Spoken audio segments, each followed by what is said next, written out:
48 घंटे चौंकड़ा नहीं खुलना गुरु की किरपा दे नाल। गुरु जिथे चौंकड़ा गुरु का ना सिख जो गुरु ते भावना रख के जो यही कहता भी महाराज तुसीं हो समर्थ गुरु सिर हत्थ धरिओ। जो गुरु ने साडे सिर ते हत्थ रख ला फिर ऐं लगू आपां नूं खंड पाठ दा जो सपूरत हो गई ना भी जापजी साहिब दा पार करके उठे। गुरबाणी एक समझण दा विषय है, ना कि गुरबाणी नूं लगातार जिहड़े अखंड पाठ साहिब कीते जाण जां कोतरियां चलाईਆਂ जाण, इस तरह का कुछ नहीं कीता ना कीता जावे। गुरबाणी एक समझण दा विषय है, गुरबाणी एक विचारधारा है।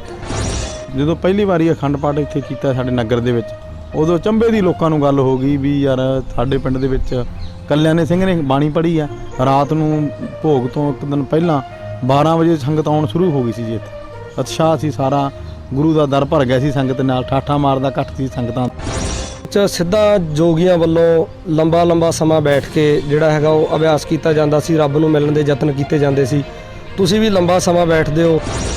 जथेबंदी भी फेर हुंदी हो तो सिंह भी फेर ही जथेबंदी का वजदा हो भी मैं जथेबंदी नाल जुड़िया मैं यार। जिवें साडी जथेबंदी साडी हाई कमान सानूं कहंदी आ हुक्म करदी आ ਉਹ ਫਿਰ ਹੁਕਮ ਅਨੁਸਾਰ ਹੀ ਜੀ ਅਸੀਂ ਚੱਲਦੇ ਹਾਂ। ਤੁਸੀਂ ਕਿਤੇ ਨਾ ਕਿਤੇ ਇਹ ਨਹੀਂ ਦੇਖਦੇ ਕਿ ਗੁਰੂ ਨਾਨਕ ਦਾ ਜਿਹੜਾ ਸਿੱਖ ਪੰਥ ਹੈ ਸਾਡੀ ਸਭ ਤੋਂ ਵੱਡੀ ਜਥੇਬੰਦੀ ਹੈ।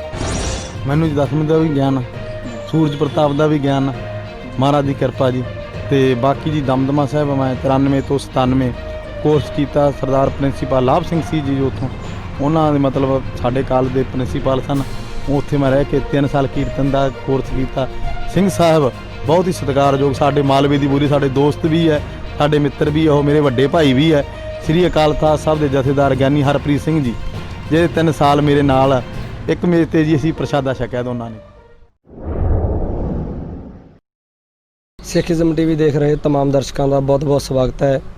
सिखिज़म टीवी की खास पेशकश प्रोग्राम सीधी गलबात लैके मैं गुरमीत सिंह अज फिर दर्शकों की कचहरी दे विच हाज़र होया। दोस्तों तुसी अक्सर देखते हो धन धन श्री गुरु ग्रंथ साहिब जी की पवित्र गुरबाणी 1430 अंग जिसका श्री सहज पाठ जां श्री अखंड पाठ साहिब करन दे लई आम तौर पर यह मन्निया जाता है कि 45 तो लैके 50 घंटे जिहड़े पवित्र गुरबाणी का जाप करन दे लई लगदे ने।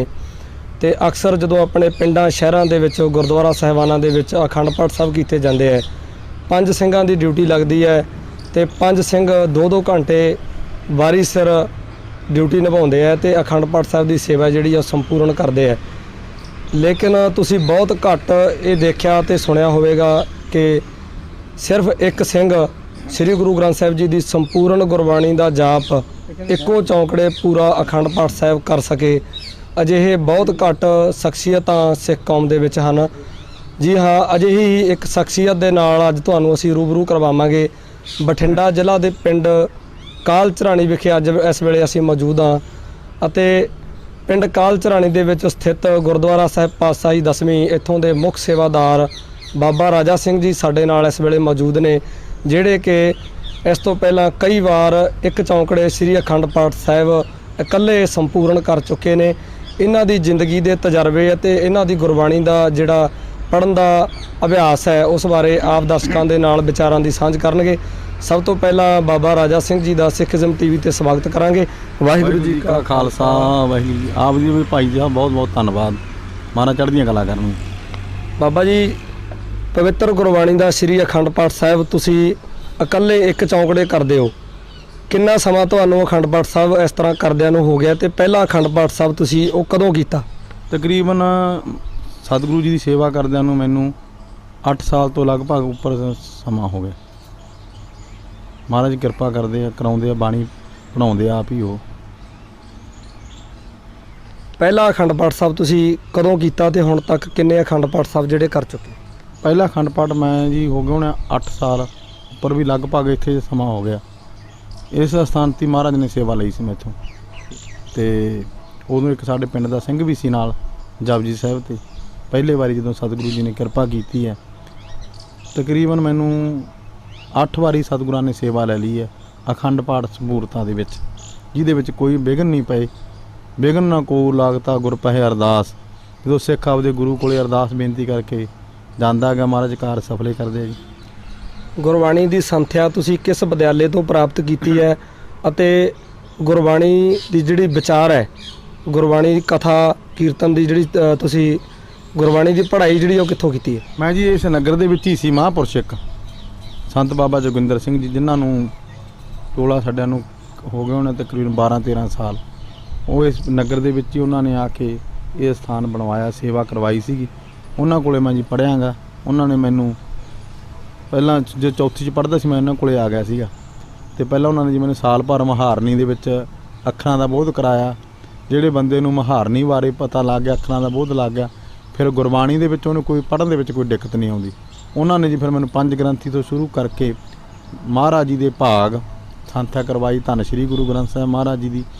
ਅਤੇ ਉਸ ਤੋਂ ਬਾਅਦ ਜੀ ਫਿਰ ਮੈਂ 94 'ਚ ਦਮਦਮਾ ਸਾਹਿਬ ਜੋ ਗੁਰਮਤਿ ਕਾਲਜ ਹੈ ਉਹਦੇ ਵਿੱਚ ਜਾ ਕੇ 3 ਸਾਲ ਦਾ ਕੋਰਸ ਕੀਤਾ ਜੀ। ਵਿਧੀ ਵਿਧਾਨ ਅਨੁਸਾਰ ਜਿਵੇਂ ਉਹ ਕਾਲਜ ਦਾ ਸਿਸਟਮ ਸੀਗਾ। 94 ਤੋਂ 97 ਉੱਥੇ ਫਿਰ ਮੈਂ ਜੀ ਕੀਰਤਨ ਦੀ ਸਿੱਖਿਆ ਲਈ।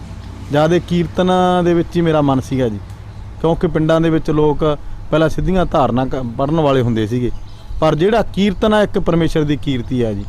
ਕੀਰਤਨ ਮੈਂ ਉੱਥੇ 3 ਸਾਲ ਜੀ ਕਰਕੇ ਫਿਰ ਇੱਥੇ ਮਹਾਤਮਾ ਕੋਲੇ ਆ ਗਿਆ ਸੀਗਾ।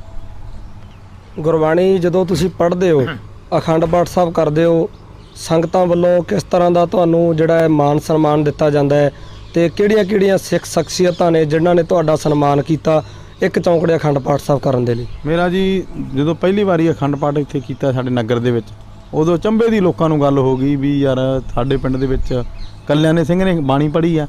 ਬੜਾ ਜੀ ਲੋਕ ਮਤਲਬ ਰਾਤ ਨੂੰ ਭੋਗ ਤੋਂ ਇੱਕ ਦਿਨ ਪਹਿਲਾਂ 12 ਵਜੇ ਸੰਗਤ ਆਉਣ ਸ਼ੁਰੂ ਹੋ ਗਈ ਸੀ ਜੀ। ਇੱਥੇ ਉਤਸ਼ਾਹ ਸੀ, ਸਾਰਾ ਗੁਰੂ ਦਾ ਦਰ ਭਰ ਗਿਆ ਸੀ ਸੰਗਤ ਨਾਲ, ਠਾਠਾ ਮਾਰਦਾ ਘੱਟ ਸੀ ਸੰਗਤਾਂ ਦਾ। ਅਤੇ ਉਸ ਤੋਂ ਬਾਅਦ ਜੀ ਫਿਰ ਮਹਾਰਾਜ ਨੇ ਇੱਥੇ ਸੰਪੂਰਨਤਾ ਕਰਾਈ ਪਹਿਲੇ ਅਖੰਡ ਪਾਠ ਦੀ।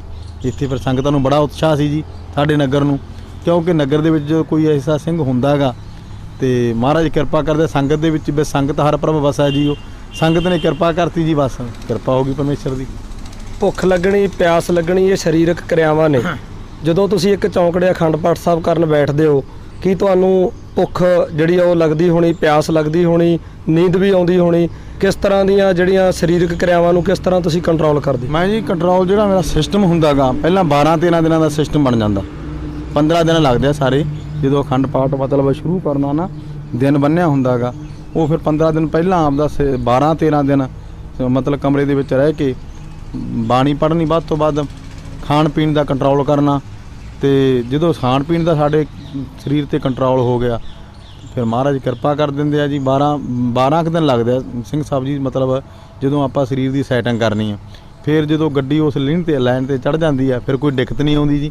ਸਰੀਰ ਇੱਕ ਗੱਡੀ ਆ ਆਪਣੀ, ਇਹ ਜਦੋਂ ਗੱਡੀ ਨੂੰ ਆਪਾਂ ਲਾਈਨ 'ਤੇ ਚੜ੍ਹਾਵਾਂਗੇ, ਪਹਿਲਾਂ ਤਾਂ ਦਿੱਕਤ ਆਉਣਗੀਆਂ, ਬਾਅਦ 'ਚ ਨਹੀਂ ਕੋਈ ਦਿੱਕਤ ਆਉਂਦੀ। ਆਮ ਤੌਰ 'ਤੇ ਗ੍ਰੰਥੀ ਸਿੰਘ 2-2 ਘੰਟੇ ਜਿਹੜਾ ਅਖੰਡ ਪਾਠ ਸਾਹਿਬ 'ਤੇ ਡਿਊਟੀ ਨਿਭਾਉਂਦੇ ਆ, ਅਤੇ 2 ਘੰਟਿਆਂ ਦੇ ਬਾਅਦ ਜਦੋਂ ਡਿਊਟੀ ਕਰਕੇ ਉਹ ਵਾਪਸ ਆਉਂਦੇ ਆ ਤਾਂ ਉਹਨਾਂ ਨੂੰ ਥੋੜ੍ਹੀ ਬਹੁਤ ਤਕਲੀਫ ਵੀ ਕਿਤੇ ਨਾ ਕਿਤੇ ਮਹਿਸੂਸ ਹੁੰਦੀ ਆ। ਜਦੋਂ ਤੁਸੀਂ 48 ਘੰਟੇ ਜਾਂ 50 ਘੰਟੇ ਲਗਾਤਾਰ ਬੈਠ ਕੇ ਗੁਰਬਾਣੀ ਦਾ ਜਾਪ ਕਰਦੇ ਹੋ ਅਤੇ ਸੰਪੂਰਨਤਾ ਹੁੰਦੀ ਆ ਭੋਗ ਤੋਂ ਬਾਅਦ, ਤੁਹਾਨੂੰ ਥਕਾਨ ਨਹੀਂ ਮਹਿਸੂਸ ਹੁੰਦੀ ਜਾਂ ਇਸ ਤਰ੍ਹਾਂ ਦਾ ਕੁਛ? ਮੈਨੂੰ ਕੋਈ ਥਕਾਨ ਨਹੀਂ ਆਉਂਦੀ ਜੀ, ਐਸੀ ਮਹਾਰਾਜ ਨੇ ਕਿਰਪਾ ਕਰਤੀ। ਅਤੇ ਉਦੋਂ ਤਾਂ ਐਂ ਹੁੰਦਾ ਵੀ ਇੱਕ ਹੋਰ ਕਰੀਏ, ਬਾਣੀ ਹੋਰ ਪੜ੍ਹ ਗਏ ਮਹਾਰਾਜ ਚਰਨਾਂ ਦੇ ਵਿੱਚ ਬੈਠ ਕੇ। ਪਰ ਮੈਨੂੰ ਅੱਜ ਤੱਕ ਕੋਈ ਐਸੀ ਦਿੱਕਤ ਨਹੀਂ ਆਈ ਜੀ, ਮਤਲਬ ਨਾ ਨੀਂਦ ਆਉਣੀ ਬਾਅਦ 'ਚ ਜਾਂ ਭੁੱਖ ਨਾ ਲੱਗਣੀ। 2-3 ਦਿਨ ਤਾਂ ਹੁੰਦਾ ਗਾ ਸਰੀਰ ਦੀ ਥਕਾਵਟ ਜੀ ਆਉਂਦੀ, ਪਰ ਬਾਅਦ 'ਚ ਮੈਨੂੰ ਕੋਈ ਨਹੀਂ ਆਉਂਦੀ ਥਕਾਵਟ। ਕਿਹੜੀ ਜਗ੍ਹਾ ਅਤੇ ਕਿਹੜੇ ਗੁਰਦੁਆਰਾ ਸਾਹਿਬਾਨਾਂ ਦੇ ਵਿੱਚ ਤੁਸੀਂ ਇਸ ਤੋਂ ਪਹਿਲਾਂ ਇੱਕ ਚੌਂਕੜੇ ਇਕੱਲੇ ਅਖੰਡ ਪਾਠ ਕਰ ਚੁੱਕੇ ਹੋ? ਮੈਂ ਜੀ 3 ਵਾਰੀ ਤਾਂ ਮਹਾਰਾਜ ਨੇ ਇੱਥੇ ਸੇਵਾ ਲਈ ਹੈ ਜੀ। ਗੁਰੂ ਗੋਬਿੰਦ ਸਿੰਘ ਸਾਹਿਬ ਮਹਾਰਾਜ ਜੀ ਇਸ ਨਗਰ ਦੇ ਵਿੱਚ ਆਏ, ਇੱਥੇ ਕਾਲੇ ਕਾਂ ਦਾ ਆਧਾਰ ਕੀਤਾ ਜੀ ਉਹਨਾਂ ਨੇ। ਇਸ ਅਸਥਾਨ 'ਤੇ ਮਹਾਰਾਜ ਨੇ 3 ਵਾਰੀ ਸੇਵਾ ਲਈ ਆ। ਉਸ ਤੋਂ ਬਾਅਦ ਜੀ ਇੱਕ ਕੁਲਾਲੰਪਰ ਮਲੇਸ਼ੀਆ ਦਾ ਸ਼ਹਿਰ ਆ, ਉੱਥੇ ਤਤ ਖਾਲਸਾ ਗੁਰੂ ਘਰ ਹੈ ਜੀ, ਉੱਥੇ ਮਹਾਰਾਜ ਨੇ ਸੇਵਾ ਲਈ। ਉਸ ਅਸਥਾਨ 'ਤੇ ਸਤਿਗੁਰੂ ਜੀ ਨੇ ਬਾਣੀ ਦਾ ਜਾਪ ਕਰਵਾਇਆ ਜੀ ਮੈਥੋਂ। ਅਜੋਕੇ ਸਮੇਂ ਸਿੱਖ ਪ੍ਰਚਾਰਕ ਜਿਹੜੇ ਹੈ ਉਹਨਾਂ ਵੱਲੋਂ ਕਿਹਾ ਜਾਂਦਾ ਹੈ ਕਿ ਗੁਰਬਾਣੀ ਇੱਕ ਸਮਝਣ ਦਾ ਵਿਸ਼ਾ ਹੈ, ਨਾ ਕਿ ਗੁਰਬਾਣੀ ਨੂੰ ਲਗਾਤਾਰ ਜਿਹੜੇ ਅਖੰਡ ਪਾਠ ਸਾਹਿਬ ਕੀਤੇ ਜਾਣ ਜਾਂ ਕੋਤਰੀਆਂ ਚਲਾਈਆਂ ਜਾਣ, ਇਸ ਤਰ੍ਹਾਂ ਦਾ ਕੁਝ ਨਹੀਂ ਕੀਤਾ ਜਾਵੇ। ਗੁਰਬਾਣੀ ਇੱਕ ਸਮਝਣ ਦਾ ਵਿਸ਼ਾ ਹੈ, ਗੁਰਬਾਣੀ ਇੱਕ ਵਿਚਾਰਧਾਰਾ ਹੈ। ਤਾਂ ਤੁਸੀਂ ਇਸ ਬਾਰੇ ਕੀ ਕਹਿੰਦੇ ਹੋ? ਤੁਸੀਂ ਲਗਾਤਾਰ ਅਭਿਆਸ ਕਰਦੇ ਹੋ, ਗੁਰਬਾਣੀ ਪੜ੍ਹਦੇ ਹੋ। ਜਿਹੜਾ ਜੀ ਸਿੱਖ ਨੂੰ ਗੁਰੂ ਸਾਹਿਬ ਨੇ ਉਪਦੇਸ਼ ਦਿੱਤਾ ਹੈਗਾ, ਉਹਨਾਂ ਨੇ ਇੱਕੋ ਹੀ ਬਚਨ ਕਿਹਾ, ਭਾਈ ਆਵੋ ਸਿੱਖ ਸਤਿਗੁਰੂ ਕੇ ਪਿਆਰਿਓ, ਗਾਵੋ ਸੱਚੀ ਬਾਣੀ। ਜਿਹੜਾ ਸਿੱਖ ਗੁਰਬਾਣੀ ਤੇ ਕਿੰਤੂ ਪਰੰਤੂ ਕਰਦਾ ਹੈਗਾ, ਉਹ ਸਮਝ ਲਓ ਗੁਰੂ ਦਾ ਸਿੱਖ ਹੀ ਨਹੀਂ। ਉਹ ਜਿਹੜਾ ਆਪਦੇ ਗੁਰੂ ਦੇ ਬਾਣੀ ਦੀ ਸ਼ੰਕਾ ਕਰਦਾ ਹੈਗਾ, ਸ਼ੰਕਾ ਸਾਨੂੰ ਨਹੀਂ ਗੁਰਬਾਣੀ ਤੇ ਕਰਨੀ ਚਾਹੀਦੀ, ਸ਼ੰਕਾ ਸਾਨੂੰ ਹੋਰ ਚੀਜ਼ਾਂ ਦੇ ਉੱਤੇ ਕਰਨੀ ਚਾਹੀਦੀ ਹੈ। ਜਿਹੜਾ ਸਿੱਖ ਬਾਣੀ ਪੜ੍ਹਦਾ ਉਹਦੇ 'ਤੇ ਸਾਨੂੰ ਕਾਹਦੀ ਸ਼ੰਕਾ ਗੀ? ਜਿਹੜੇ ਹੁਣ ਬਾਣੀ ਪੜ੍ਹੀ ਜਾਣੀ ਆ ਉਹਦਾ ਕੋਈ ਲਾਲਚ ਦੇ ਵਿੱਚ ਨਹੀਂ ਅਸੀਂ ਬਾਣੀ ਪੜ੍ਹਦੇ ਇਹ ਵੀ ਸਾਨੂੰ ਸਾਡੇ ਕੋਲੇ ਆਹ ਚੀਜ਼ਾਂ ਨਾ।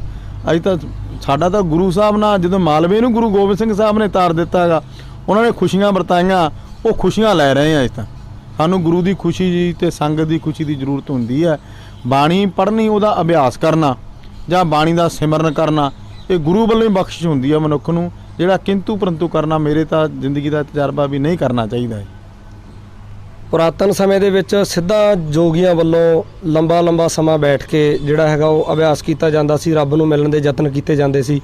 ਤੁਸੀਂ ਵੀ ਲੰਬਾ ਸਮਾਂ ਬੈਠਦੇ ਹੋ, ਗੁਰਬਾਣੀ ਪੜ੍ਹਦੇ ਹੋ, ਕੀ ਤੁਹਾਨੂੰ ਕਿਸੇ ਨੇ ਅੱਜ ਤੱਕ ਇਹ ਤਾਂ ਨਹੀਂ ਕਿਹਾ ਵੀ ਤੁਸੀਂ ਇਹ ਲੰਬਾ ਸਮਾਂ ਇੰਨਾ ਬੈਠਣਾ, ਸਰੀਰ ਨੂੰ ਇਸ ਤਰ੍ਹਾਂ ਤਕਲੀਫ ਦੇਣੀ ਗਲਤ ਹੈ? ਨਹੀਂ ਜੀ, ਮੈਨੂੰ ਨਹੀਂ ਕਿਸੇ ਨੇ, ਨਾ ਹੀ ਮੇਰਾ ਕਿਸੇ ਨੇ ਇਹੋ ਜਿਹਾ ਹਲੇ ਬਚਨ ਹੋਇਆ ਹੈਗਾ। ਪਰ ਕਈਆਂ ਨੇ ਸਿੰਘਾਂ ਨੇ ਮੈਨੂੰ ਪ੍ਰੇਮ ਨਾਲ ਪੁੱਛਿਆ, ਫਿਰ ਮੈਂ ਉਹਨਾਂ ਦੇ ਮਨ ਦੇ ਵਿੱਚੋਂ ਸ਼ੰਕਾ ਨਿਵਰਤ ਕਰਤੀ ਜੀ ਉਹਨਾਂ ਦੀ, ਵੀ ਸਾਡੇ ਗੁਰੂ ਨਾਨਕ ਦੇਵ ਮਹਾਰਾਜ ਨੇ ਤਾਂ ਦੱਸਿਆ ਸੀ ਵੀ ਮਨ ਹਟ ਕਿਨੇ ਨਾ ਪਾਇਓ ਸਭ ਥੱਕੇ ਕਰਮ ਕਮਾਏ। ਅਸੀਂ ਮਨ ਦੀ ਦ੍ਰਿੜਤਾ ਕਰਕੇ ਨਹੀਂ, ਮਨ ਹਟ ਕਰਕੇ ਨਹੀਂ ਜੇ ਮਤਲਬ ਕਰਦੇ ਵੀ ਜਿਵੇਂ ਸਿੱਧ ਕਰਦੇ ਸੀ ਉਹ ਤਾਂ ਪੁੱਠੇ ਵੀ ਲਮਕਦੇ ਸੀਗੇ ਤੇ ਉਹਦਾ ਮਤਲਬ ਧੂਣੇ ਵੀ ਤਾਪਦੇ ਸੀ। ਪਰ ਸਾਡੇ ਗੁਰੂ ਨਾਨਕ ਦੇਵ ਮਹਾਰਾਜ ਨੇ ਭੁਲੇਖੇ ਦੂਰ ਕਰਤੇ। ਉਹਨਾਂ ਨੇ ਕਿਹਾ ਵੀ ਬਾਣੀ ਦਾ ਸਿਮਰਨ ਕਰੋ। ਇਹ ਹਟਕਾ ਦਾ ਜਿਹੜਾ ਬਾਣੀ ਦਾ ਸਿਮਰਨ ਕਰਨਾ, ਬਾਣੀ ਨੂੰ ਪੜ੍ਹਨਾ, ਇਹ ਹਟ ਨਹੀਂ ਗਾ। ਇਹ ਤਾਂ ਗੁਰੂ ਦੀ ਖੁਸ਼ੀ ਆ, ਗੁਰੂ ਦੀ ਖੁਸ਼ੀ ਲਓ ਤੁਸੀਂ। ਹੁਣ ਬਾਣੀ ਪੜ੍ਹੋ, ਤੁਹਾਨੂੰ ਗੁਰੂ ਦੀ ਖੁਸ਼ੀ ਮਿਲੂਗੀ। ਤੇ ਇਸ ਕਰਕੇ ਗੁਰੂ ਨਾਨਕ ਦੇਵ ਮਹਾਰਾਜ ਦਾ ਜਿਹੜਾ ਸਾਨੂੰ ਦੱਸਿਆ ਹੋਇਆ ਮਾਰਗ ਆ, ਜਾਂ ਗੁਰੂ ਗੋਬਿੰਦ ਸਿੰਘ ਸਾਹਿਬ ਮਹਾਰਾਜ ਨੇ ਕਿਹਾ ਸਿੱਖ ਨੂੰ ਭਾਈ ਬਾਣੀ ਪੜ੍ਹਨੀ, ਬਾਣੀ ਸਿਮਰਨੀ, ਬਾਣੀ ਕੰਠ ਕਰਨੀ, ਇਹ ਸਿੱਖ ਦੇ ਹਿੱਸੇ 'ਚ ਮਹਾਰਾਜ ਨੇ ਬਖਸ਼ਿਸ਼ ਕੀਤੀ ਹੈ। ਗੁਰਬਾਣੀ ਪੜ੍ਹਨ ਦੇ ਅਭਿਆਸ ਦੇ ਨਾਲ ਤੁਸੀਂ ਗੁਰਬਾਣੀ ਦੀ ਕਥਾ ਜਾਂ ਕੀਰਤਨ ਵੀ ਇਲਾਕੇ ਦੇ ਵਿੱਚ ਸੇਵਾ ਨਿਭਾਉਂਦੇ ਹੋ, ਗੁਰਬਾਣੀ ਦੀ ਵਿਚਾਰਧਾਰਾ ਸਮਝਾਉਣ ਦੇ ਲਈ ਲੋਕਾਂ ਨੂੰ। ਮੈਂ ਜੀ ਜਿਹੜੀ ਵਿਸ਼ੇਸ਼ਤਾ ਹੈਗੀ ਸਿੱਖ ਕੌਮ ਦੇ ਵਿੱਚ, ਤੁਹਾਨੂੰ ਗੁਰੂ ਰਾਮਦਾਸ ਪਾਤਸ਼ਾਹ ਮਹਾਰਾਜ ਨੇ ਬਖਸ਼ਿਸ਼ ਕੀਤੀ ਹੈ ਕੀਰਤਨ ਦੀ। ਮੇਰਾ ਕੀਰਤਨ ਵੱਲੀ ਝੁਕਾਅ ਜ਼ਿਆਦਾ ਹੁੰਦਾ ਜੀ, ਕੀਰਤਨ ਕਰੀਏ, ਕਿਉਂਕਿ ਕੀਰਤੀ ਵੀ ਇੱਕ ਪਰਮੇਸ਼ਰ ਦੀ ਬੰਦਗੀ ਆ। ਕੀਰਤਨ ਕਰਨਾ ਉਹ ਬੰਦਗੀ ਦੱਸਿਆ ਹੈਗਾ। ਇਸ ਕਰਕੇ ਬਾਕੀ ਮਹਾਰਾਜ ਜੀ ਬਖਸ਼ਿਸ਼ ਆ ਜੀ। ਹੁਕਮਨਾਮੇ ਦੀ ਕਥਾ ਜਾਂ ਸ਼ਬਦ ਦੀ ਕਥਾ ਮੈਨੂੰ ਮਹਾਤਮਾ ਨੇ, ਮਹਾਂਪੁਰਸ਼ਾਂ ਨੇ, ਉਹਨਾਂ ਨੇ ਬੋਧ ਕਰਾਇਆ ਜੀ ਇਸ ਚੀਜ਼ ਦਾ। ਮੈਨੂੰ ਇਲਾਕੇ ਦੇ ਵਿੱਚ ਜਦੋਂ ਤੁਸੀਂ ਵਿਚਰਦੇ ਹੋ, ਸਿੱਖ ਸੰਗਤਾਂ ਦੇ ਵੱਲੋਂ ਕਿਸ ਤਰ੍ਹਾਂ ਦਾ ਸਨਮਾਨ ਤੁਹਾਨੂੰ ਦਿੱਤਾ ਜਾਂਦਾ ਹੈ? ਆਮ ਸਮਾਗਮਾਂ ਦੇ ਵਿੱਚ ਜਾਂ ਘਰਾਂ ਦੇ ਵਿੱਚ ਤੁਸੀਂ ਜਾਂਦੇ ਹੋ, ਸਿੱਖ ਸੰਗਤਾਂ ਕਿਸ ਤਰ੍ਹਾਂ ਤੁਹਾਨੂੰ ਸਤਿਕਾਰ ਦਿੰਦੀਆਂ ਨੇ? ਸਤਿਕਾਰ ਜੀ, ਸਿੱਖ ਦਾ ਤਾਂ ਗੁਰੂ ਥਾਂ ਹਰ ਥਾਂ ਹੀ ਸਤਿਕਾਰ ਕਰਾਉਂਦੇ ਆ। ਜਦੋਂ ਘਰਾਂ ਦੇ ਵਿੱਚ ਜਾਣਾ ਜਾਂ ਕਿਤੇ ਮੈਂ ਜਾਣਾਗਾ, ਉਦੋਂ ਕਹਿੰਦੇ ਹੁੰਦੇ ਆ ਕਾਲ ਚਲਾਣੇ ਬਾਬਾ। ਪਿੰਡ ਦਾ ਨਾਂ ਸਾਡੇ ਜੀ ਮਹਾਰਾਜ ਨੇ ਇੱਕ ਦੇ ਹਿਰਦੇ 'ਤੇ ਵਸ ਗਿਆ, ਕਾਲ ਚਲਾਣੇ ਵਾਲਾ ਬਾਬਾ। ਤੇ ਮਹਾਰਾਜ ਨੇ ਕਿਰਪਾ ਕੀਤੀ ਹੈ ਜੀ, ਉਹਨਾਂ ਦੀ ਕਿਰਪਾ ਦੇ ਨਾਲ ਹੀ ਸੇਵਾਦਾਰ ਦਾ ਨਾਮ ਬਣਿਆ ਜੀ।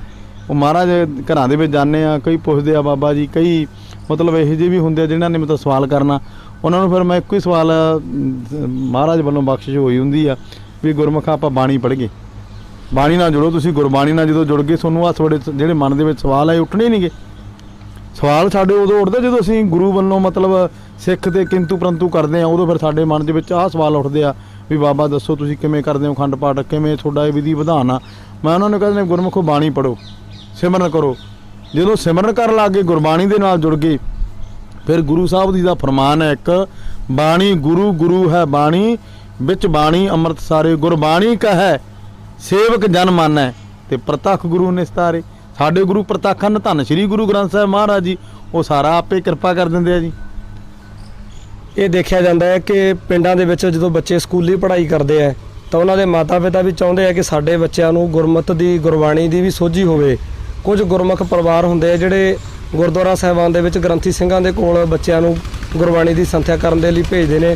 ਕੀ ਤੁਹਾਡੇ ਕੋਲ ਵੀ ਕੋਈ ਬੱਚੇ ਗੁਰਬਾਣੀ ਦੀ ਸੰਥਿਆ ਪ੍ਰਾਪਤ ਕਰਨ ਦੇ ਲਈ ਆਉਂਦੇ ਨੇ? ਬੱਚੇ ਜੀ ਹੁਣ ਕਈਆਂ ਦਾ ਮਨ ਆ, ਪਹਿਲਾਂ ਤਾਂ 2-3 ਬੱਚੇ ਪੜ੍ਹ ਕੇ ਗਏ ਇੱਥੋਂ। ਹੁਣ ਕਈਆਂ ਦਾ ਬੱਚਿਆਂ ਦਾ ਹੁਣ ਜਦੋਂ ਹੁਣ ਟੈਲੀਵਿਜ਼ਨਾਂ 'ਤੇ ਬਹਿੰਦੇ ਆ, ਗੁਰਸਿੱਖੀ ਦਾ ਪ੍ਰਚਾਰ ਹੁਣ ਬਹੁਤ ਹੋਣ ਲੱਗ ਗਿਆ। ਹੁਣ ਬਹਿੰਦੇ ਆ, ਕਈ ਪੁੱਛ ਕੇ ਦਿੰਦੇ ਬਾਬਾ ਜੀ ਵੀ ਅਸੀਂ ਬਾਣੀ ਪੜ੍ਹਨੀ ਆ। ਕਈਆਂ ਨੂੰ ਤਾਂ ਪਤਾ ਨਹੀਂ ਹੁੰਦਾ ਬਾਬਾ ਸਾਨੂੰ ਪੜ੍ਹਾ ਦੇ। ਮੈਂ ਕਹਿੰਦਾ ਭਾਈ ਗੁਰਬਾਣੀ ਪੜ੍ਹ ਗਏ ਆਪਾਂ, ਪੜ੍ਹਾਉਣਾ ਅਤੇ ਪੜ੍ਹਨਾ ਇਹਦੇ ਵਿੱਚ ਵੀ ਅੰਤਰ ਆ।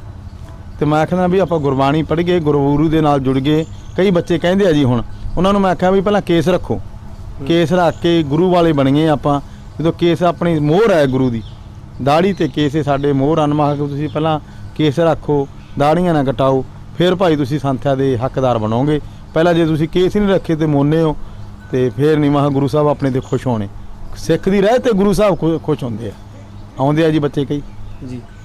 ਬਾਬਾ ਜੀ ਗੁਰਬਾਣੀ ਤੁਸੀਂ ਪੜ੍ਹਦੇ ਹੋ, ਗੁਰਬਾਣੀ ਦੀ ਸੰਥਿਆ ਵੀ ਤੁਸੀਂ ਬੱਚਿਆਂ ਨੂੰ ਕਰਵਾਉਂਦੇ ਹੋ। ਹਾਂਜੀ। ਗੁਰਬਾਣੀ ਪੜ੍ਹਦਿਆਂ ਅਖੰਡ ਪਾਠ ਸਾਹਿਬ ਕਰਦਿਆਂ ਤੁਹਾਡੀ ਜ਼ਿੰਦਗੀ ਦੇ ਵਿੱਚ ਕੋਈ ਅਹਿਮ ਘਟਨਾ ਜਿਹੜੀ ਹੈਗੀ ਹੈ ਤੁਹਾਡੇ ਜੀਵਨ ਦੇ ਨਾਲ ਜੁੜੀ ਹੋਵੇ, ਉਹ ਸਾਡੇ ਦਰਸ਼ਕਾਂ ਦੇ ਨਾਲ ਸਾਂਝੀ ਕਰੋ। ਅਹਿਮ ਘਟਨਾ ਜੀ, ਜਿਹੜਾ ਸਭ ਤੋਂ ਘਾਟਾ ਮੈਨੂੰ ਪਿਆ ਗਾ, ਮਹਾਂਪੁਰਸ਼ਾਂ ਦੇ ਜਾਣਦੇ ਪਿਆ ਜੀ ਇੱਥੋਂ। ਜੇ ਉਹ ਹੁੰਦੇ ਇੱਥੇ ਜਿਉਂਦੇ ਤੇ ਮਹਾਰਾਜ ਨੇ ਹੋਰ ਵੀ ਕੀ ਪਤਾ ਆਪਾਂ ਨੂੰ ਕਿੰਨੀਆਂ ਕੁਝ ਬਖਸ਼ਣਾ ਸੀਗਾ। ਇੱਕ ਸਾਡੇ ਦੋਸਤ ਸੀ ਭਾਈ ਗੁਰਦੀਪ ਸਿੰਘ ਚਹਿਲ, ਉਹ ਜਿਨ੍ਹਾਂ ਨੇ ਮੈਨੂੰ ਇੱਥੇ ਮਹਾਂਪੁਰਸ਼ਾਂ ਕੋਲੇ ਛੱਡਿਆ ਸੀਗਾ।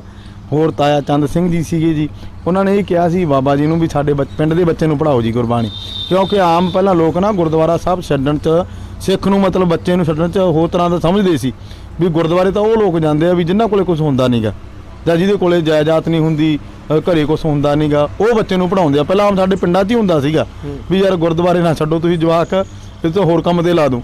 ਮੈਨੂੰ ਵੀ ਕਈਆਂ ਨੇ ਆਖਿਆ ਸੀਗਾ, ਸਾਡੇ ਮਾਤਾ ਪਿਤਾ ਨੂੰ ਆਖਿਆ ਸੀਗਾ ਵੀ ਤੁਸੀਂ ਇਹ ਕੀ ਕਾਰਜ ਕਰਤਾ ਵੀ ਤੁਸੀਂ ਗੁਰਦੁਆਰੇ ਮੁੰਡਾ ਛੱਡਤਾ। ਮਤਲਬ ਉਹ ਹੁਣ ਉਦੋਂ ਉਹਨਾਂ ਦੀ ਭਾਵਨਾ ਉਹੋ ਜਿਹੀ ਹੁੰਦੀ ਸੀ, ਪਰ ਫਿਰ ਵੀ ਸਾਡੇ ਪਿੰਡ ਦੇ ਬਜ਼ੁਰਗਾਂ ਨੇ ਮਹਾਂਪੁਰਸ਼ਾਂ ਕੋਲੇ ਮੈਨੂੰ ਇੱਥੇ ਰਹਿ ਕੇ ਵਿੱਦਿਆ ਦਾ ਮਤਲਬ ਪੜ੍ਹਾਈ। ਪਹਿਲੀ ਵਾਰ ਜਦੋਂ ਤੁਸੀਂ ਇੱਕ ਚੌਂਕੜੇ ਅਖੰਡ ਪਾਠ ਸਾਹਿਬ ਕੀਤਾ, ਹਾਂਜੀ, ਸੰਗਤਾਂ ਨੇ ਬੜਾ ਤੁਹਾਡਾ ਸਨਮਾਨ ਕੀਤਾ ਹੋਣਾ, ਬਹੁਤ ਸੰਗਤਾਂ ਤੁਹਾਡੇ ਕੋਲ ਆਈਆਂ। ਉਸ ਤੋਂ ਬਾਅਦ ਸੰਗਤਾਂ ਨੇ ਤੁਹਾਨੂੰ ਇਹ ਵੀ ਕਿਹਾ ਹੋਣਾ ਵੀ ਬਾਬਾ ਜੀ ਸਾਡੇ ਘਰ ਇੱਕ ਚੌਂਕੜੇ ਅਖੰਡ ਪਾਠ ਸਾਹਿਬ ਕਰੋ। ਕੀ ਤੁਸੀਂ ਕਿਸੇ ਗੁਰਸਿੱਖ ਦੇ ਘਰ ਜਾਂ ਪਿੰਡ ਦੇ ਵਿੱਚ ਜਾਂ ਇਲਾਕੇ ਦੇ ਵਿੱਚ ਕਿਸੇ ਦੇ ਘਰਾਂ ਦੇ ਵਿੱਚ ਅਖੰਡ ਪਾਠ ਸਾਹਿਬ ਕੀਤੇ ਜਾਂ ਨਹੀਂ? ਨਹੀਂ ਜੀ, ਘਰ 'ਚ ਨਹੀਂ ਮੈਂ ਕੀਤਾ ਜੀ। ਮੇਰਾ ਮਹਾਰਾਜ ਅੱਗੇ ਅਰਦਾਸ ਹੀ ਕੀਤੀ ਵੀ ਸਤਿਗੁਰੂ ਜੀ ਕਿਸੇ ਘਰੇ, ਹੁਣ ਕਈ ਕਹਿੰਦੇ ਆ ਮੈਨੂੰ, ਕਈ ਆਫਰਾਂ ਵੀ ਭੇਜਦੇ ਆ ਵੀ ਬਾਬਾ ਜੀ ਤੁਹਾਨੂੰ ਆਹ ਬਖਸ਼ ਮਿਲੂਗਾ। ਮਹਾ ਵੀ ਸਾਨੂੰ ਲੋੜ ਹੀ ਨਹੀਂ ਇਹਨਾਂ ਚੀਜ਼ਾਂ ਦੀ, ਇਹ ਤਾਂ ਦੁਨਿਆਵੀ ਚੀਜ਼ਾਂ। ਜੇ ਕੋਈ ਪਰਮੇਸ਼ਰ ਦੇ ਕੋਈ ਕਿਰਪਾ ਕਰਾ ਦੋਗੇ ਤਾਂ ਬਾਣੀ ਪੜ੍ਹ ਲਾਂਗੇ। ਪਰ ਜੀ ਜਿੱਥੇ ਵੀ ਕੀਤੇ ਮੈਂ ਗੁਰੂ ਘਰ 'ਚ ਵੀ ਕੀਤੇ ਆ ਜੀ। ਕਿਸ ਤਰ੍ਹਾਂ ਤੁਹਾਡਾ ਜਿਹੜਾ ਮਨ ਜਦੋਂ ਬਣਦਾ ਹੈ ਵੀ ਅਖੰਡ ਪਾਠ ਸਾਹਿਬ ਇੱਕ ਚੌਂਕੜੇ ਕਰਨਾ ਹੈ, ਹਾਂਜੀ, ਉਹ ਤੋਂ ਤੁਸੀਂ ਆਪਣੇ ਜਥੇਬੰਦੀ ਦੇ ਕਹਿਣ ਤੇ ਜਾਂ ਸੰਗਤਾਂ ਵੱਲੋਂ ਕਹਿਣ ਤੇ ਜਾਂ ਆਪਣੇ ਮਨ ਨਾਲ ਵੀ ਆਪਾਂ ਅਖੰਡ ਪਾਠ ਸਾਹਿਬ ਇੱਕ ਚੌਂਕੜੇ ਕਰਨਾ ਹੈ, ਉਦੋਂ ਕਰਦੇ ਹੋ ਜਾਂ ਕਦੋਂ ਕਰਦੇ ਹੋ? ਮੈਂ ਜੀ ਸਾਲ ਤੋਂ ਕਰਦੇ, ਸਾਲ ਤੋਂ ਸਤਿਗੁਰੂ ਜੀ ਸੇਵਾ ਲੈਂਦੇ ਆ ਜੀ, ਤੇ ਸਾਲ ਦੇ ਵਿੱਚ ਆਪਦਾ ਮਾੜਾ ਅਭਿਆਸ ਮੇਰਾ ਚੱਲਦਾ ਹੀ ਰਹਿੰਦਾ ਨਿਰੰਤਰ। ਤੇ ਸਾਲ ਤੋਂ ਫਿਰ ਮਹਾਰਾਜ ਜਿੱਥੇ ਸਾਡੀ ਜਥੇਬੰਦੀ ਕਹਿੰਦੀ ਹੈ ਜੀ, ਕਿਸੇ ਦੀ ਤਾਂ ਹੋਰ ਕੋਈ ਹਾਈ ਕਮਾਨ ਆ, ਸਾਡੀ ਜਿਹੜੀ ਹਾਈ ਕਮਾਨ ਆ ਉਹ ਜਥੇਬੰਦੀ ਆ ਜੀ। ਜਥੇਬੰਦੀ ਦੇ ਨਾਲ ਜਿਹੜਾ ਬੰਦਾ ਅਟੈਚ ਆ ਜਾਂ ਜਥੇਬੰਦੀ ਨਾਲ ਜੁੜਿਆ ਜਿਹੜਾ ਬੰਦਾ, ਉਹ ਜਥੇਬੰਦੀ ਵੀ ਫੇਰ ਹੁੰਦੀ, ਉਹ ਤੋਂ ਸਿੰਘ ਵੀ ਫੇਰ ਹੀ ਜਥੇਬੰਦੀ ਦਾ ਵੱਜਦਾ। ਉਹ ਵੀ ਮੈਂ ਜਥੇਬੰਦੀ ਨਾਲ ਜੁੜਿਆ ਮੈਂ ਯਾਰ, ਜਿਵੇਂ ਸਾਡੀ ਜਥੇਬੰਦੀ ਸਾਡੀ ਹਾਈ ਕਮਾਨ ਸਾਨੂੰ ਕਹਿੰਦੀ ਆ, ਹੁਕਮ ਕਰਦੀ ਆ, ਉਹ ਫਿਰ ਹੁਕਮ ਅਨੁਸਾਰ ਹੀ ਜੀ ਅਸੀਂ ਚੱਲਦੇ ਹਾਂ। ਕੀ ਤੁਸੀਂ ਕਿਤੇ ਨਾ ਕਿਤੇ ਇਹ ਨਹੀਂ ਦੇਖਦੇ ਕਿ ਗੁਰੂ ਨਾਨਕ ਦਾ ਜਿਹੜਾ ਸਿੱਖ ਪੰਥ ਹੈ ਸਾਡੀ ਸਭ ਤੋਂ ਵੱਡੀ ਜਥੇਬੰਦੀ ਹੈ, ਸਾਨੂੰ ਸਿੱਖ ਪੰਥ ਦੇ ਕੇਸਰੀ ਨਿਸ਼ਾਨ ਸਾਹਿਬ ਦੇ ਹੇਠ ਚੱਲਣਾ ਚਾਹੀਦਾ ਹੈ? ਸਿੱਖ ਪੰਥ ਜਥੇਬੰਦੀਆਂ ਦੇ ਵਿੱਚ ਵੰਡਿਆ ਗਿਆ, ਇਹ ਵੀ ਇੱਕ ਦੁਖਾਂਤ ਮੰਨਿਆ ਜਾਂਦਾ ਹੈ। ਹਾਂਜੀ, ਗੁਰੂ ਨਾਨਕ ਦੇਵ ਮਹਾਰਾਜ ਜੀ ਦਾ ਸਿੱਖ ਇੱਕ ਆ ਜੀ, ਉਹਨਾਂ ਦਾ ਸ਼ਬਦ ਇੱਕ ਆ, ਬਾਣੀ ਇੱਕ ਆ। ਇਹ ਤਾਂ ਜਿਹੜੇ ਅਸੀਂ ਮਨਾਂ ਦੇ ਵਿੱਚ ਸਾਡੇ ਭੁਲੇਖੇ ਹੁੰਦੇ ਆ ਜੀ, ਉਹ ਕਹਿੰਦੇ ਫਲਾਣੇ ਜਥੇਬੰਦੀ ਆ, ਜਦੋਂ ਗੁਰੂ ਦਾ ਅੰਮ੍ਰਿਤ ਇੱਕ ਆ, ਅੰਮ੍ਰਿਤ ਇੱਕ ਆ, ਜਥੇਬੰਦੀ ਇੱਕ ਆ। ਇਸ ਕਰਕੇ ਜੀ ਵੀ ਇਹਨਾਂ ਗੱਲਾਂ 'ਤੇ ਸਾਨੂੰ ਧਿਆਨ ਨਹੀਂ ਦੇਣਾ ਚਾਹੀਦਾ। ਤਾਂ ਰੋਜ਼ਾਨਾ ਕਿਸ ਤਰ੍ਹਾਂ ਦਾ ਅਭਿਆਸ ਤੁਹਾਡਾ ਹੈ ਗੁਰਬਾਣੀ ਦਾ, ਵੀ ਤੁਸੀਂ ਅਖੰਡ ਪਾਠ ਸਾਹਿਬ ਸਾਲ ਬਾਅਦ ਕਰਨਾ ਹੈ? ਹਾਂਜੀ, ਉਹਦੇ ਲਈ ਤੁਸੀਂ ਰੋਜ਼ਾਨਾ ਕਿਸ ਤਰ੍ਹਾਂ ਦਾ ਅਭਿਆਸ ਕਰਦੇ ਹੋ? ਮੇਰਾ ਜੀ ਜਿਹੜਾ ਉੱਠਣ ਦਾ ਅਭਿਆਸ ਆ, ਸਤਿਗੁਰੂ ਜੀ ਤਕਰੀਬਨ ਮੈਨੂੰ 2:30 ਵਜੇ ਸਿੱਖ ਨੂੰ ਉਠਾ ਦਿੰਦੇ ਆ। ਉਹ ਸਾਡੇ ਪ੍ਰਿੰਸੀਪਲ ਸਰਦਾਰ ਲਾਭ ਸਿੰਘ ਹੁੰਦੇ ਸੀਗੇ, ਉਹ ਕਹਿੰਦੇ ਹੁੰਦੇ ਸੀ, ਮੇਰੇ ਯਾਦ ਆ ਦਮਦਮਾ ਸਾਹਿਬ ਜਦੋਂ ਕੀਰਤਨ ਦੀ ਸਿੱਖਿਆ ਸੀ ਕਾਲਜ ਦੇ ਵਿੱਚ ਪੜ੍ਹਦੇ ਹੁੰਦੇ ਸੀ, ਉਹ ਕਹਿੰਦੇ ਹੁੰਦੇ ਵੀ ਸਿੱਖ ਨੂੰ ਇੱਕ ਵਾਰੀ ਗੁਰੂ ਉਠਾਉਂਦੇ ਆ ਵੀ ਸਿੱਖਾ ਉੱਠ ਖੜ, ਅੰਮ੍ਰਿਤ ਵੇਲਾ ਹੋ ਗਿਆ। ਉਹ ਅੰਮ੍ਰਿਤ ਵੇਲੇ ਦੇ ਜਿਹੜਾ ਸਿੱਖ ਦੇਖਣਾ ਜੀ, ਅੰਮ੍ਰਿਤ ਵੇਲਾ 2:30 ਵਜੇ ਦਾ 2 ਵਜੇ ਦਾ, ਉਹਦਾ ਵੱਖਰਾ ਨਜ਼ਾਰਾ ਹੈਗਾ। ਸਾਡੇ ਮਾਲਵੇ ਦੀ ਬੋਲੀ ਆ ਵੀ ਉਹਦਾ ਜਿਹੜਾ ਅੰਮ੍ਰਿਤ ਵੇਲੇ ਦਾ ਦੇਖਣਾ ਨਾ, ਅੰਮ੍ਰਿਤ ਵੇਲੇ ਉੱਠਣਾ, ਉਹਦਾ ਇੱਕ ਸ਼ਾਂਤ ਮਾਹੌਲ ਹੁੰਦਾ। ਉਦੋਂ ਸਿੱਖ ਫਿਰ ਆਪਦੇ ਗੁਰੂ ਨਾਲ ਵੀ ਗੱਲਾਂ ਕਰਦਾ, ਤੇ ਆਕਾਸ਼ ਨਾਲ ਵੀ ਗੱਲਾਂ ਕਰਦਾ ਸਿੱਖ, ਦਰਖਤਾਂ ਨਾਲ ਵੀ ਗੱਲਾਂ ਕਰ ਲੈਂਦਾ ਸਿੱਖ। ਮਹਾਰਾਜ ਨੇ ਸਿੱਖ ਨੂੰ ਬਹੁਤ ਕੁਝ ਬਖਸ਼ਿਸ਼ ਕੀਤਾ ਗਾ, ਇਹ ਸਾਰੀ ਗੁਰੂ ਦੀ ਕਿਰਪਾ ਜੀ। ਅਭਿਆਸ ਨਿਰੰਤਰ ਮੇਰਾ ਚੱਲਦਾ ਰਹਿੰਦਾ ਹੈਗਾ। ਅਖੰਡ ਪਾਠ ਸਾਹਿਬ ਜਦੋਂ ਤੁਸੀਂ ਕਰਦੇ ਹੋ ਤੇ ਤੁਹਾਡਾ ਕੀ ਜਿਹੜਾ ਸਮਾਂ ਕੀ ਹੁੰਦਾ ਵੀ ਅੰਮ੍ਰਿਤ ਵੇਲੇ ਅਖੰਡ ਪਾਠ ਸਾਹਿਬ ਸ਼ੁਰੂ ਕਰਦੇ ਹੋ, ਕਿਸ ਵੇਲੇ ਭੋਗ ਪਾਉਂਦੇ ਹੋ, ਕਿਸ ਵੇਲੇ ਆਰੰਭਤਾ ਕਰਦੇ ਹੋ? ਜਿਵੇਂ ਜੀ ਹੁਣ ਆਪਾਂ 4 ਵਜੇ ਸ਼ੁਰੂ ਕਰ ਲਿਆ ਜੀ ਅਖੰਡ ਪਾਠ, ਸਵੇਰੇ 4 ਵਜੇ ਜਾਂ ਟਾਈਮ ਮਥਿਆ ਹੁੰਦਾ ਵੀ ਕਈ ਸੰਗਤਾਂ ਦੇ ਮਨ 'ਚ ਭਾਵਨਾ ਹੁੰਦੀ ਹੈ ਬਾਬਾ ਜੀ ਆਪਾਂ ਇਸ ਟਾਈਮ ਭੋਗ ਪਾਵਾਂਗੇ ਤੇ ਇਸ ਟਾਈਮ ਆਪਾਂ ਸਮਾਪਤੀ ਕਰਾਂਗੇ। ਉਹ ਸਾਰਾ ਸਿਸਟਮ ਬਣਿਆ ਹੁੰਦਾ ਜੀ। 48 ਘੰਟੇ ਸੰਪੂਰਨ ਕਰਨਾ, 48 ਘੰਟੇ ਤਾਂ ਮਹਾਰਾਜ ਚਰਨਾਂ 'ਚ ਬੈਠਣਾ ਹੀ ਬੈਠਣਾ ਜੀ। ਇਹ ਨਹੀਂ ਹੁੰਦਾ ਵੀ ਆਪਾਂ 30 ਘੰਟੇ ਸੰਪੂਰਨ ਕਰ ਲਓ ਜਾਂ 40 'ਚ ਕਰ ਲਓ। 48 ਘੰਟੇ ਚੌਂਕੜਾ ਨਹੀਂ ਖੁੱਲ੍ਹਣਾ ਗੁਰੂ ਦੀ ਕਿਰਪਾ ਦੇ ਨਾਲ। ਗੁਰੂ ਜਿੱਥੇ ਚੌਂਕੜਾ, ਗੁਰੂ ਦਾ ਨਾਂ, ਸਿੱਖ ਜਦੋਂ ਗੁਰੂ ਤੇ ਭਾਵਨਾ ਰੱਖ ਕੇ ਜਦੋਂ ਇਹੀ ਕਹਿਤਾ ਵੀ ਮਹਾਰਾਜ ਤੁਸੀਂ ਹੋ ਸਮਰੱਥ, ਗੁਰੂ ਸਿਰ ਹੱਥ ਧਰਿਓ, ਜਦੋਂ ਗੁਰੂ ਨੇ ਸਾਡੇ ਸਿਰ ਤੇ ਹੱਥ ਰੱਖ ਲਿਆ ਫਿਰ ਐਂ ਲੱਗੂ ਆਪਾਂ ਨੂੰ ਖੰਡ ਪਾਠ ਦਾ ਜਦੋਂ ਸਪੂਰਤ ਹੋ ਗਈ ਨਾ ਵੀ ਜਪਜੀ ਸਾਹਿਬ ਦਾ ਪਾਠ ਕਰਕੇ ਉੱਠੇ ਆ। ਜਦੋਂ ਤੁਸੀਂ ਇੱਕ ਚੌਂਕੜੇ ਅਖੰਡ ਪਾਠ ਸਾਹਿਬ ਕਰਦੇ ਹੋ ਬੜੀਆਂ ਸੰਗਤਾਂ ਦੂਰੋਂ ਦੂਰੋਂ ਤੁਹਾਡੇ ਦਰਸ਼ਨ ਕਰਨ ਦੇ ਲਈ ਵੀ ਇੱਕ ਸਿੰਘ ਇਕੱਲਾ ਅਖੰਡ ਪਾਠ ਸਾਹਿਬ ਸੰਪੂਰਨ ਕਰਨ ਲੱਗਿਆ। ਸੰਗਤਾਂ ਬੜੀਆਂ ਆਉਂਦੀਆਂ ਹੋਣਗੀਆਂ ਤੁਹਾਨੂੰ ਦੇਖਣ ਦੇ ਲਈ, ਤੇ ਕੀ ਤੁਹਾਡਾ ਧਿਆਨ ਜਿਹੜਾ ਉਹ ਸੰਗਤਾਂ ਵੱਲ ਨਹੀਂ ਜਾਂਦਾ ਜਾਂ ਇਕੱਲਾ ਗੁਰਬਾਣੀ ਦੇ ਵਿੱਚ ਹੀ ਤੁਹਾਡਾ ਧਿਆਨ ਜਿਹੜਾ ਉਹ ਜੁੜਿਆ ਹੁੰਦਾ? ਨਹੀਂ ਜੀ, ਮੇਰਾ ਧਿਆਨ ਨਹੀਂ ਕਿਸੇ ਪਾਸੇ ਗਿਆ। ਅੱਜ ਤਾਂ ਮਹਾਰਾਜ ਨੇ ਸੇਵਾ ਲੈ ਲਈ, ਪਰ ਧਿਆਨ ਜੇ ਜਾਵੜਾ ਫਿਰ ਤਾਂ ਲਿਵ ਛੁੜਕੀ ਲੱਗੀ ਤ੍ਰਿਸ਼ਨਾ, ਇਹ ਫਿਰ ਤਾਂ ਦੁਨਿਆਵੀ ਲੋਕਾਂ ਨਾਲ ਜੁੜ ਜਾਾਂਗੇ। ਆਪਾਂ ਜੁੜਨਾ ਤਾਂ ਗੁਰੂ ਨਾਲ ਆ। ਜਦੋਂ ਗੁਰੂ ਨਾਲ ਜੁੜ ਕੇ ਫਿਰ ਕੋਈ ਆਈ ਜਾਵੇ ਉੱਥੇ ਕੋਈ ਸਿਹਤ ਤੇ ਅਸਰ ਨਹੀਂ ਹੁੰਦਾ ਸਿੱਖ ਦੇ। ਬਸ ਇੰਨਾ ਕੁ ਹੁੰਦਾ ਵੀ ਮਹਾਰਾਜ ਆਪਣੇ ਚਰਨਾਂ ਨਾਲ ਜੋੜੀ ਰੱਖਣ। ਅਜੋਕੇ ਸਮੇਂ ਨੌਜਵਾਨ ਪੀੜ੍ਹੀ ਜਾਂ ਸਿੱਖ ਪੰਥ ਨੂੰ ਸਾਡੇ ਚੈਨਲ ਦੇ ਰਾਹੀਂ ਤੁਸੀਂ ਕੀ ਜਿਹੜਾ ਸੰਦੇਸ਼ ਦੇਣਾ ਚਾਹੋਗੇ? ਮੈਂ ਜੀ ਸਿੱਖ ਪੰਥ ਨੂੰ ਇਹੀ ਕਰਾਂਗੇ ਵੀ ਆਪਾਂ ਸਾਰੇ ਗੁਰੂ ਦੇ ਸਿੱਖ ਹਾਂ, ਗੁਰਬਾਣੀ ਦਾ ਪ੍ਰਚਾਰ ਕਰੀਏ, ਗੁਰੂ ਦੇ ਨਾਲ ਜੋੜੀਏ ਸਿੱਖਾਂ ਨੂੰ। ਤੇ ਜਿਹੜੀ ਨੌਜਵਾਨ ਪੀੜ੍ਹੀ ਆ ਉਹਨਾਂ ਨੂੰ ਇਹੀ ਕਹਾਂਗੇ ਵੀ ਭਾਈ ਬਾਣੀ ਨਾਲ ਜੁੜੋ ਤੇ ਬਾਣੇ ਨਾਲ ਜੁੜੋ, ਗੁਰੂ ਦੀ ਰਹਿਤ ਵਿੱਚ ਪ੍ਰਪਾਕੋ, ਅੰਮ੍ਰਿਤਧਾਰੀ ਅੰਮ੍ਰਿਤ ਗੁਰੂ ਸਾਹਿਬ ਦਾ ਛਕ ਕੇ ਸਿੰਘ ਸਜੀਏ ਆਪਾਂ, ਕਿਉਂਕਿ ਸਾਨੂੰ ਸਿੱਖ ਬਣਨ ਦੀ ਜ਼ਰੂਰਤ ਹੈ। ਜਿਹਦੇ ਮਗਰ ਸਿੰਘ ਲੱਗਦਾ ਉਹਨੂੰ ਗੁਰੂ ਦੀ ਸਿੱਖੀ ਦੇ ਵਿੱਚ ਆਉਣਾ ਜ਼ਰੂਰੀ ਹੈ। ਇਸ ਕਰਕੇ ਸਾਰੇ ਜਿਹੜੇ ਧਰਮ ਆ ਸਾਰੇ ਸਤਿਕਾਰਯੋਗ ਆ, ਪਰ ਜਿਹੜਾ ਸਾਡਾ ਧਰਮ ਗੁਰੂ ਨਾਨਕ ਦੇਵ ਮਹਾਰਾਜ ਨੇ ਬਣਾਤਾ, ਉਹਨਾਂ ਨੇ ਬਖਸ਼ ਕੀਤੀ, ਗੁਰੂ ਗੋਬਿੰਦ ਸਿੰਘ ਸਾਹਿਬ ਮਹਾਰਾਜ ਜੀ ਨੇ ਸਿੱਖ ਧਰਮ, ਇਹ ਬਹੁਤ ਵੱਡਾ ਧਰਮ ਹੈ। ਇਹਦੇ ਸਾਰੇ ਉਪਦੇਸ਼ 4 ਵਰਨਾਂ ਨੂੰ ਸਾਂਝਾ ਮਿਲਦਾ ਇੱਥੋਂ। ਜਿਹੜੇ 4 ਵਰਨਾਂ ਨਾ ਉਹਨਾਂ ਨੂੰ ਸਾਂਝਾ ਉਪਦੇਸ਼ ਮਿਲਦਾ ਇੱਥੋਂ। ਗੁਰੂ ਨਾਨਕ ਦੇਵ ਮਹਾਰਾਜ ਜੀ ਦਾ ਦਰ ਬਹੁਤ ਵੱਡਾ ਹੈਗਾ। ਸ੍ਰੀ ਗੁਰੂ ਗ੍ਰੰਥ ਸਾਹਿਬ ਜੀ ਦੀ ਪਵਿੱਤਰ ਗੁਰਬਾਣੀ ਦਾ ਗਿਆਨ ਤੁਸੀਂ ਹਾਸਲ ਕੀਤਾ, ਸੰਥਿਆ ਕੀਤੀ, ਕਿ ਇਸ ਤੋਂ ਇਲਾਵਾ ਵੀ ਹੋਰ ਜਿਹੜੇ ਧਾਰਮਿਕ ਗ੍ਰੰਥ ਹੈ ਉਹਨਾਂ ਬਾਰੇ ਵੀ ਪੜ੍ਹਿਆ ਜਾਂ ਸਿਰਫ ਗੁਰੂ ਗ੍ਰੰਥ ਸਾਹਿਬ ਜੀ ਦੀ ਗੁਰਬਾਣੀ ਤੇ ਹੀ ਤੁਸੀਂ ਧਿਆਨ ਦਿੱਤਾ ਹੈ? ਮੈਨੂੰ ਜੀ ਦਸਮ ਦਾ ਵੀ ਗਿਆਨ ਆ, ਸੂਰਜ ਪ੍ਰਤਾਪ ਦਾ ਵੀ ਗਿਆਨ ਆ, ਮਹਾਰਾਜ ਦੀ ਕਿਰਪਾ ਜੀ। ਤੇ ਬਾਕੀ ਜੀ ਦਮਦਮਾ ਸਾਹਿਬ ਮੈਂ 93 ਤੋਂ 97 ਕੋਰਸ ਕੀਤਾ। ਸਰਦਾਰ ਪ੍ਰਿੰਸੀਪਲ ਲਾਭ ਸਿੰਘ ਸੀ ਜੀ ਉੱਥੋਂ, ਉਹਨਾਂ ਦੇ ਮਤਲਬ ਸਾਡੇ ਕਾਲਜ ਦੇ ਪ੍ਰਿੰਸੀਪਲ ਸਨ। ਉੱਥੇ ਮੈਂ ਰਹਿ ਕੇ 3 ਸਾਲ ਕੀਰਤਨ ਦਾ ਕੋਰਸ ਕੀਤਾ। ਸਿੰਘ ਸਾਹਿਬ ਬਹੁਤ ਹੀ ਸਤਿਕਾਰਯੋਗ, ਸਾਡੇ ਮਾਲਵੇ ਦੀ ਬੋਲੀ, ਸਾਡੇ ਦੋਸਤ ਵੀ ਹੈ, ਸਾਡੇ ਮਿੱਤਰ ਵੀ ਹੈ, ਉਹ ਮੇਰੇ ਵੱਡੇ ਭਾਈ ਵੀ ਹੈ। ਸ੍ਰੀ ਅਕਾਲ ਤਖ਼ਤ ਸਾਹਿਬ ਦੇ ਜਥੇਦਾਰ ਗਿਆਨੀ ਹਰਪ੍ਰੀਤ ਸਿੰਘ ਜੀ, ਜਿਹੜੇ 3 ਸਾਲ ਮੇਰੇ ਨਾਲ ਇੱਕ ਮੇਜ਼ 'ਤੇ ਜੀ ਅਸੀਂ ਪ੍ਰਸ਼ਾਦਾ ਛਕਿਆ ਦੋਨਾਂ ਨੇ। ਐਡਾ ਸਾਡਾ ਪ੍ਰੇਮ ਆ ਹੁਣ ਵੀ, ਮੇਰੇ ਵੱਡੇ ਭਰਾ ਗਏ, ਉਹ ਸਤਿਕਾਰਯੋਗ ਹੈ। ਮਹਾਰਾਜ ਨੇ ਉਹਨਾਂ ਨੇ ਬਖਸ਼ਿਸ਼ਾਂ ਕੀਤੀਆਂ। 3 ਸਾਲ ਜੀ ਅਸੀਂ ਇਕੱਠੇ ਉਸ ਕਾਲ ਦੇ ਵਿੱਚ 93 ਤੋਂ ਲੈ ਕੇ 97 ਤੱਕ ਉੱਥੇ ਜੀ ਮੈਂ ਕੀਰਤਨ ਦੀ ਸਿੱਖਿਆ ਲਈ। ਸਾਡੇ ਉਸਤਾਦ ਜੀ ਸਨ ਗਿਆਨੀ ਜਗਤ ਸਿੰਘ ਜੀ, ਹੁਣ ਚਲੇ ਗਏ, ਸੁਰਗਵਾਸ ਹੋ ਗਏ ਉਹ। ਉਹਨਾਂ ਦੀ ਮਤਲਬ ਉੱਥੇ ਰਹਿ ਕੇ ਦੇਖ ਹੇਠ ਰਹਿ ਕੇ 3 ਸਾਲ ਕੋਰਸ ਕੀਤਾ ਜੀ। ਇਹ ਮੇਰੀ ਵਿੱਦਿਆ ਜੀ। ਇਹ ਸਨ ਸੇਵਾਦਾਰ ਬਾਬਾ ਰਾਜਾ ਸਿੰਘ ਜੀ, ਜੋ ਕਿ ਇੱਕ ਚੌਂਕੜੇ ਸੰਪੂਰਨ ਸ੍ਰੀ ਅਖੰਡ ਪਾਠ ਸਾਹਿਬ ਜੀ ਦੀ ਗੁਰਬਾਣੀ ਦਾ ਜਿਹੜਾ ਜਾਪ ਕਰਦੇ ਨੇ। ਸਾਡੇ ਸਿੱਖੀਜ਼ਮ ਟੀਵੀ ਚੈਨਲ ਦੇ ਮਾਧਿਅਮ ਦੇ ਰਾਹੀਂ ਇਹਨਾਂ ਨੇ ਸਾਡੇ ਦਰਸ਼ਕਾਂ ਦੇ ਨਾਲ ਆਪਣੇ ਜੀਵਨ ਦੇ ਕੁਝ ਅਨੁਭਵ ਜਿਹੜੇ ਆ ਉਹ ਸਾਂਝੇ ਕੀਤੇ ਹੈ। ਇਸੇ ਤਰ੍ਹਾਂ ਅਗਲੀ ਇੰਟਰਵਿਊ ਦੇ ਵਿੱਚ ਫਿਰ ਕਿਸੇ ਨਾ ਕਿਸੇ ਸ਼ਖਸੀਅਤ ਦੇ ਨਾਲ ਤੁਹਾਨੂੰ ਰੂਬਰੂ ਕਰਵਾਵਾਂਗੇ। ਤਦ ਤੱਕ ਦੇਖਦੇ ਰਹੋ ਸਿੱਖੀਜ਼ਮ ਟੀਵੀ।